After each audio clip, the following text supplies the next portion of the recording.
కర్నూలును ప్రణాళికబద్ధంగా అభివృద్ధి చేసేందుకు చర్యలు తీసుకుంటున్నామని మంత్రి టీజీ భరత్ తెలిపారు. కర్నూలులో జరుగుతున్న అభివృద్ధి పనులపై కాంట్రాక్టర్లతో మంత్రి సమీక్ష నిర్వహించారు.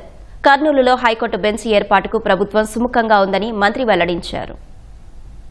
కార్పొరేషన్లో వీ హ్యావ్ సమ్ టార్గెట్స్ అండి. స్మార్ట్ సిటీ చేసే దిశలో we have been working. Development అనే శూన్యం ఉండింది కాబట్టి ప్రీవియస్ గవర్నమెంట్లో అవన్నీ ఇప్పుడు సార్ట్అవుట్ చేసుకుంటూ స్మార్ట్ సిటీ ఎట్లుందో రూపురేఖలు మార్చే దిశలో కార్పొరేషన్ కమిషనర్ గారి నుంచి అధికారులందరూ కూడా they are working very hard. A camp, B camp, C క్యాంప్లో కూడా మనకి అక్కడ value of worth of the land is almost 70 crores అండి. ఒక ఎకరా దాదాపు నాకు తెలిసి 160 నుంచి 170 ఎకరాలు ఉన్నాయని చెప్పేది ఒక ఎస్టిమేషన్ ఉంది. సో దాంట్లో ఇల్లీగల్ ఆక్యుపెంట్స్ ఉన్నారు.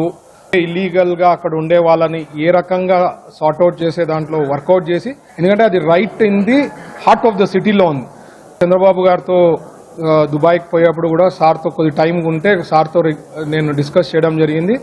సార్ ఇక్కడ హైకోర్టు బెంచ్ పెడితే చాలా బాగుంటుందంటే సార్ కూడా సానుకూలంగా, ఎందుకంటే ఎవ్రీ టైం సార్ కలిసినప్పుడు లేదు హైకోర్టు బెంచ్ అనేది ఎక్కడో అవుట్ ఆఫ్ ది సిటీ పోవడము, దూరం పోవడం అనేది కాదు, ఖచ్చితంగా సిటీలో ఉండాలని చెప్పి సార్ కూడా చెప్పడం జరిగింది. కాబట్టి అక్కడ పెట్టేదానికి బాగా అవకాశం ఉంది.